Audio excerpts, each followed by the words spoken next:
నమస్కారం అండి. హ్మ్. అన్ని పార్టీల ప్రతినిధులందరికీ నమస్కారం. హ్మ్.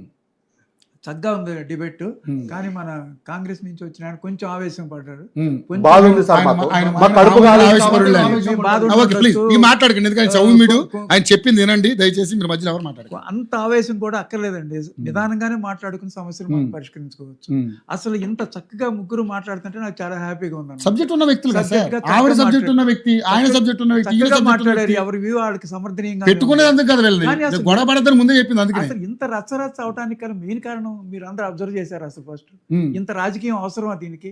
అసలు మెయిన్ కారణం ఏంటి దీనికి? ఎందుకు వచ్చింది ఇంత ఇంత డిస్కషన్, ఇంత డిబేట్ ఎందుకు పెట్టాల్సి వచ్చింది? ఎందుకు వచ్చింది చెప్పండి మీరు. నాగేశ్వర గారు చేసిన వ్యాఖ్యలు. నాగేశ్వర గారు ఒక వివాదాస్పదమైన వీడియో చేశాడు. అది వివాదాస్పదం. అది మామూలుగా వివాదాస్పదమైంది కాదు. ఒక భారతదేశ హోమ్ మినిస్టర్ మాట్లాడిన మాటలు, అది ఒక డిప్యూటీ చీఫ్ మినిస్టర్ మాట్లాడినట్లుగా మాట్లాడింది. ఒక కూటమిలో ఒక చిచ్చు పెట్టడానికి మాట్లాడినట్టుగా మాట్లాడాడు. మరి దాన్ని ఏమనాలి?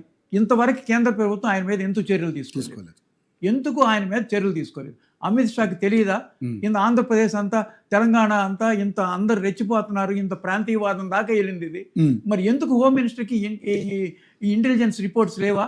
Why he is not taking action on Nageshwar? And again Nageshwar after realising ఏం చేశాడు? Withdrawn his statements. అది విత్డ్రా అయిపోయిన తర్వాత ఇష్యూ కంప్లీట్ అయిపోయింది. ఇష్యూ కంప్లీట్ అయిపోయిన తర్వాత ఆయన ఎందుకు మళ్ళీ మీరు స్టోరీ ఓపెన్ చేశారు, నేను ఫినిష్ చేస్తానని ఒక డైలాగ్ ఇచ్చాడు. తర్వాత ప్రెస్ క్లబ్ లో కొంతమంది ఒక 10 to 15 మెంబర్స్ నాగేశ్వర గారికి సపోర్ట్గా ఒక మీటింగ్ పెట్టారు ప్రెస్ క్లబ్లో, హైదరాబాద్ ప్రెస్ క్లబ్లో. దాంట్లో బ్యానర్ ఏముంది? ఆంధ్ర ఇనప సంఖ్యలలో అని బోర్డు పెట్టారు. అసలు ఆంధ్ర ఇనప సంఖ్యలలో అని బోర్డు ఎందుకు పెట్టాల్సి వచ్చిందని నాగేశ్వర్ ఎందుకు అడగలేదు? అసలు ఆంధ్ర ఇనప సంఖ్యలలో ఎక్కడున్నారు, ఎవరున్నారు? అసలు ఎవరున్నారు? ఆయనంతటా ఆయనే చెప్పాడు, నన్ను ఎవరు పోలీసులు అరెస్ట్ చేయడానికి రాలేదు, నాకు వాట్సాప్ మెసేజ్ రాలేదు, నాకు ఏ కాలు రాలేదు అని చెప్పిన ఆయన ఆ ప్రెస్ మీట్కి వచ్చి కావాలంటే నన్ను అరెస్ట్ చేసుకోండి, నేను జైల్లో ఉంటాను, నా కథ రాసుకుంటాను అని మాట్లాడాల్సిన అవసరం ఏముంది? అసలు ఆంధ్ర రాష్ట్ర ప్రభుత్వం అసలు ఆ ఇష్యూ ఏం మాట్లాడలా, అసలు ఆ ఇష్యూ గురించి టచ్ చేయలే. ప్రభుత్వం కేసు పెట్టలా. ఎవరో జనసేన కార్యకర్తలు ఎక్కడో కేసు పెట్టారు. ఆ కేసు కూడా పవన్ కళ్యాణ్ దాని గురించి పట్టించుకోవద్దు, ఆపేసేయండి అన్నాడు. అసలు ఆంధ్ర పోలీసులు తెలంగాణ రాపోయినా సరే ఈ ప్రెస్ మీట్ పెట్టారు. ప్రెస్ మీట్ పెట్టినప్పుడు నాగేశ్వర ఆ ప్రెస్ మీట్కి వెళ్ళాల్సిన అవసరం ఏంటి? ఆయనకి సంఘీభావంగా పెట్టాల్సిన అవసరం ఏముంది? పెట్టితిరే అనుకోండి, పెట్టితిరే అని సీనియర్ మోస్ట్ అంట ఆయన, ఎవరో నాకు తెలియదు, పాసం యాదగిరి అంత సీనియర్ మోస్ట్ పోరాటంలో లైక్ చేయొచ్చు ఆయన్ని. తెలంగాణ పోరాటం చేసిన వాళ్ళందరినీ మనం పాదాభివందనం చేయొచ్చు. ఎందుకంటే వాళ్ళ రాష్ట్రం కోసం వారు పోరాడారు, సాధించుకున్నారు. కానీ అలాంటి లాంగ్వేజ్ మాట్లాడటం ఆయన మంచి పద్ధతి కాదు. సభ్య సమాజం మెచ్చుకోదు ఆయన్ని. వాళ్ళు ఆక్షేపిస్తున్నాను నేను, ఎందుకంటే ఆయన మాట్లాడిన లాంగ్వేజ్ కరెక్ట్ కాదు. ఒక సినీ రంగాన్ని మాట్లాడాడు. పవన్ కళ్యాణ్ ఒక్కడి గురించే కాదు, సినీ రంగంలో ఉన్న వ్యక్తులు అందరి మీద మాట్లాడాడు అనమాట. అది ఒక రంగాన్ని కించపరుస్తా మాట్లాడాడు ఆయన. అట్లా మాట్లాడాడు. ఇంకో ఆయన ఏమంటాడు? పవన్ కళ్యాణ్ నువ్వు ఎట్లా అడుగు పెడతావో చూస్తానంటాడు. అసలు ఎవరు వీళ్ళు? అసలు ఈ పది మంది ఎందుకు ప్రాంతీయవాదాన్ని రెచ్చగొట్టారు? ఎందుకు పవన్ కళ్యాణ్ని రావద్దు అంటున్నారా తెలంగాణ? నువ్వు పవన్ కళ్యాణ్కి ఏమి సంబంధం? పవన్ కళ్యాణ్ అన్నదాళ్ళు బాధితుడు పవన్ కళ్యాణ్. ఇక్కడ మన హోమ్ మినిస్టర్ పవన్ కళ్యాణ్తో మాట్లాడితే ఆడ సంబంధాలు తెగిపోతాయి. ఆ సంబంధం ఏంటి? పవన్ కళ్యాణ్ ఇట్లా అడిగాడు, హోమ్ మినిస్టర్ ఇట్లా చెప్పాడు, మనకి ఇన్స్టెంట్ ఫ్రెండ్ చంద్రబాబు నాయుడు, మనకి long term friend Jaganmohan Reddy అని మాట్లాడినప్పుడు ఈ కూటమిలో సంబంధాలు తెగిపోతాయి కదా. మినిమం లాజిక్ అండి. ఇప్పుడు సెంట్రల్లో ఎన్డీఏ గవర్నమెంట్ ఉంది. ఎన్డీఏ గవర్నమెంట్ సపోర్ట్ చేస్తుంది తెలుగుదేశం, జనసేన. ఒకవేళ ఈ పవన్ కళ్యాణ్ నిజంగా ఈ మాట నుండి నిజంగా అమిత్ షా మాట్లాడుంటే అక్కడ వెళ్ళి పవన్ కళ్యాణ్ చంద్రబాబు నాయుడుతో చెప్పడా ఇట్లా మాట్లాడండి? చెప్తే చంద్రబాబు నాయుడు విత్డ్రా చేసుకుంటే సపోర్ట్ సెంట్రల్ గవర్నమెంట్ ఉంటుందా? సెంట్రల్ గవర్నమెంట్ పడిపోవటానికి కూడా ఇది ఒక కుట్ర. నేను గ్యారంటీగా చెప్తాను అనమాట. ఎందుకు అన్నెసరీగా తీసుకొచ్చి ఆ ప్రెస్ మీట్ అటెండ్ అవ్వాల్సిన ఆ ప్రెస్ మీటే కంపు అవుతుంది అనమాట. ఇప్పుడు ఈ ముగ్గురు ఇంత వాదించుకోవడానికి కారణం కూడా ప్రాంతీయవాదం అక్కడే రెచ్చగొట్టారు.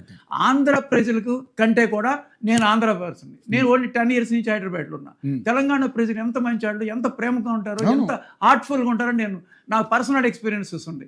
తెలంగాణ ప్రజలు చాలా మంచి వాళ్ళు, ఎంత ఓపెన్గా ఉంటారో, ఎంత హెల్పింగ్ యాటిట్యూడ్, అందరు సోదరంగా ఒక కుటుంబంలాగా కలిసిమెలిసి తిరుగుతున్నారు. అలాంటి సందర్భంలో ఆ 10 మంది పెట్టిన ప్రెస్ మీట్లో గవర్నమెంట్ ఆ 10 మంది మీద ఎందుకు యాక్షన్ తీసుకోవాలి? ఆ 10 మంది మీద యాక్షన్ తీసుకోవాలి. అదే సరే, ఆ సబ్జెక్ట్ అక్కడితో అయిపోయింది. తర్వాత పవన్ కళ్యాణ్ ఇక్కడ సంధ్యా కన్వెన్షన్లో 2వ తారీఖు ఈ మీటింగ్ పెడతానన్నాడు. మీటింగు ఆయన కూడా ఇంత వేడి సంఘటనలో ఆయన ఈ మీటింగ్ ఒక 10 days తర్వాత ఎప్పుడో పోస్ట్ పోన్ చేసుకోవాల్సింది. అదొకటి. రెండోది ఒకవేళ పెడతానన్నప్పుడు వీళ్ళు పర్మిషన్ ఇవ్వాల్సింది. ఆ 10 మందిని కంట్రోల్ చేయలేరు వీళ్ళు, police department. Only 10 members. Telangana సమాజం ఎవరు దీన్ని వ్యతిరేకించారు, కాంగ్రెస్ పార్టీ కూడా ఎవరు వ్యతిరేకించారు. అసలు చాలా మంది అనుకోవటం ఏంటంటే ఎన్టీ రామారావు విగ్రహం ఆవిష్కరణ రేవంత్ రెడ్డి గారు చేశారు. అది చేయటం వల్ల ఆయన ఆంధ్ర నాయకుడు అని రేవంత్ రెడ్డి మీద ఒక ముద్ర వేశారు అందరూ కలిసి. ఆ ముద్ర వేసేటప్పటికి ఏమైంది, ఆంధ్ర నాయకుడికి నువ్వు ఎందుకు విగ్రహం సపోర్ట్ చేసావు, అది మనకి anti. Telugu Desam anti Congress party, anti Congress party నాయకుడిని మీ విగ్రహాన్ని ఎందుకు ఆవిష్కరించారు అని క్వశ్చన్ చేశారు చాలా మంది. ఆ క్వశ్చన్ చేయటం వల్ల దానికి వ్యతిరేకంగా పుట్టిన పార్టీ తెలుగుదేశం పార్టీ కదా, అది కవర్ చేసుకోవడం కోసం ఇవాళ పొన్నం ప్రభాకర్, కొంతమంది ఎమ్మెల్సీలు ఈ ప్రాంతీయవాదం గురించి, పవన్ కళ్యాణ్ గురించి మాట్లాడారు. వాళ్ళు పవన్ కళ్యాణ్ గురించి మాట్లాడాల్సిన అవసరమే లేదు అసలు ఇక్కడ ఆయన ఏమన్నాడు, పవన్ కళ్యాణ్ ఏమన్నాడు, ఒక్క నిమిషం ఆగండి సార్, ఒక్క నిమిషం. కాన్ఫ్లిక్ట్ 2026 లో అయింది కాదు, అది 2014 నుంచి కాన్ఫ్లిక్ట్ లేదండి. అది 14 కాదు, 12 సంవత్సరాల నుంచి చాలా ప్రేమపూర్వకంగా ఒక కుటుంబం లాగా కలిసిమెలిసి మెరుగుతున్నారు. ఇవాళ ఇష్యూస్ రెగ్గొట్టకూడదండి. ఇద్దరు డివిజన్ అవ్వడప్పుడు ఆంధ్ర ప్రజలకు ఏముంటుంది, సమైక్యంగా ఉండాలని ఉంటుంది. తెలంగాణ వాళ్ళు మాకు రాష్ట్రం కావాలని ఉంటుంది. అప్పుడు బోల్డ్ కాన్ఫ్లిక్ట్లు వచ్చినాయి. ఆంధ్ర వాళ్ళు నీళ్లు తిట్టారు, తెలంగాణ వాళ్ళు ఆన తిట్టారు. ఇద్దరు వాళ్ళు తిట్టుకున్నారు, మర్చిపోవాలి. అది మళ్ళీ ఎందుకు ఈ ప్రాంతీయవాదం తీసుకొచ్చి ఇప్పుడే పవన్ కళ్యాణ్ రేపించలేదు కదా. పవన్ కళ్యాణ్ కామ్గా ఉన్నాడు. అసలు ఆయన ఏం చేయబోకండి, నాగేశ్వర గారు అంటే నాకు గౌరవం ఉన్నాడు, నాకు కూడా గౌరవం. ఆయన సీనియర్ మోస్ట్ ప్రొఫెసర్, ఆయన ఎమ్మెల్సీ, చాలా మంచి అనలిస్ట్. అయినా సరే ఆయన ఎక్కడో సంథింగ్ రాంగ్ జరిగింది. ఆ రాంగ్ వల్లే ఇంత రచ్చ జరుగుతుంది అనమాట. కాబట్టి ఈ ఇష్యూ ఒక టీ కప్పులో తుఫాన్ లాంటిది. ఇది ఇంతటితో సమసిపోతే మంచిది. ఇది రాకూడదు. మీరు చెప్పినట్టు ఏ పార్టీ ఎక్కడైనా ఎవరైనా పోటీ చేసుకోవచ్చు. ప్రజలు మనను ఉంటే వాళ్ళు గెలుస్తారు, లేకపోతే ఓడిపోతారు. కానీ ఇక్కడ ఇప్పుడు కాంగ్రెస్ అన్నా లేకపోతే బీఆర్ఎస్ అన్నా ఏమంటున్నారంటే ఆ రోజు ఆ సభ పెట్టుకోవడానికి ఏంటి రీజన్, ఎందుకు పెట్టాలి, అది మా నిర్మాణం మేము చేసుకుంటాం, మాది మాకుంటది, మీకు ఏంటి అది నేను చెప్తానండి. ఆ రోజే ఆ సభ ఈయన అంటం ప్రకారం ముందే ప్లాన్ చేసుకున్నాం అన్నాడు. ఒక్క నిమిషం అండి అన్నాడు, ఈయన ముందే ప్లాన్ చేసుకున్నాం అన్నాడు. కానీ తదితర పరిణామాల తర్వాత పోస్ట్ పోన్ చేసుకోవాలి కదా. ఎందుకంటే ఒక 10 days పోస్ట్ పోన్ చేసుకుని తర్వాత ప్రెస్ మీట్ లో కూడా పవన్ ప్రెస్ మీట్ లో కూడా చాలా ఆవేశంగా మాట్లాడాడు. ఒక పార్టీ అధ్యక్షుడు అంత ఆవేశంగా మాట్లాడకూడదు. నేను ఇవాళ నిర్ణయించుకున్నా, ఈ సందర్భంగా నిర్ణయించుకున్నా, నేను జనసేన నేను క్యాండిడేట్స్ని పెడతాను అన్నాడు అనమాట. ఒక పార్టీ అధ్యక్షుడు చాలా స్టేబుల్గా ఉండాలి. ఆ సమయంలో నిర్ణయించుకోకూడదు, సమయం కోల్పోకూడదు. You should have some patience. తర్వాత పార్టీ కార్యకర్తలందరినీ, తెలంగాణ పార్టీ కార్యకర్తలందరితో మీటింగ్ పెట్టుకుని మన పార్టీ పరిస్థితి ఏంటి, ఇక్కడ మన మీద ఎటువంటి అపాధులు జరుగుతున్నాయి, దానికి రెక్టిఫికేషన్, నేను ఇట్లా 11 రోజులు దానికి చాలా బ్యాడ్ రిమార్క్స్ వచ్చినాయి, తెలంగాణ ప్రజలు కొంతమంది నా మీద వ్యతిరేక భావంతో ఉన్నట్టున్నారు, దానికి సొల్యూషన్ ఏంటి, మీరందరూ నన్ను ఇక్కడ నిలబడమంటున్నారు, మన పార్టీ కావాలంటున్నారు, కాబట్టి దాని సొల్యూషన్స్ మీరు చెప్పండి. ఆ కొబ్బరి చెట్లు దాని గురించి కూడా మరి దాని గురించి కూడా మనం దానికి ఎలా సమర్థించుకుందాం, మనం ఆ సమర్థించుకొని కార్యకర్తలు, తెలంగాణ కార్యకర్తలు పార్టీతో మీటింగ్ పెట్టుకుని, సరే మన పార్టీ మీ అందరూ కనుక మనం అందరం కలిసి ఈ పార్టీ తెలంగాణలో కంటెస్ట్ చేద్దామంటే అప్పుడు నేను నిర్ణయం తీసుకుని మనం కంటెస్ట్ చేద్దామని చెప్పాలి. స్పాంటేనియస్ గా ఒక ప్రెస్ మీట్ లో ఆవేశపూరితంగా మాట్లాడకూడదు పార్టీ అధ్యక్షుడు, అది కూడా ఆయన తప్పు అనమాట. ఇలా ఈ ప్రెస్ మీట్ పెట్టచ్చు, తప్పేం లేదు, కానీ అంత ఆవేశంగా మాట్లాడాల్సిన అవసరం లేదు. ఆ తెలంగాణ ఆవిర్భావ దినోత్సవం రోజే ఆ మీటింగ్ పెట్టాల్సిన అవసరం లేదు. అవసరం లేదు. ఒకవేళ పెట్టదలుచుకున్న కాంగ్రెస్ గవర్నమెంట్ వాడు దానికి పర్మిషన్ ఇవ్వకపోవడం కూడా తప్పే. ఒకవేళ ఇద్దరు తప్పే, ఈయన తర్వాత అయినా పెట్టుకోవచ్చు అని పెట్టుకున్న రోజు 1000 మందిని కంట్రోల్ చేయలేదా కాంగ్రెస్ ప్రభుత్వం? లేకపోతే 2000 మంది అంట.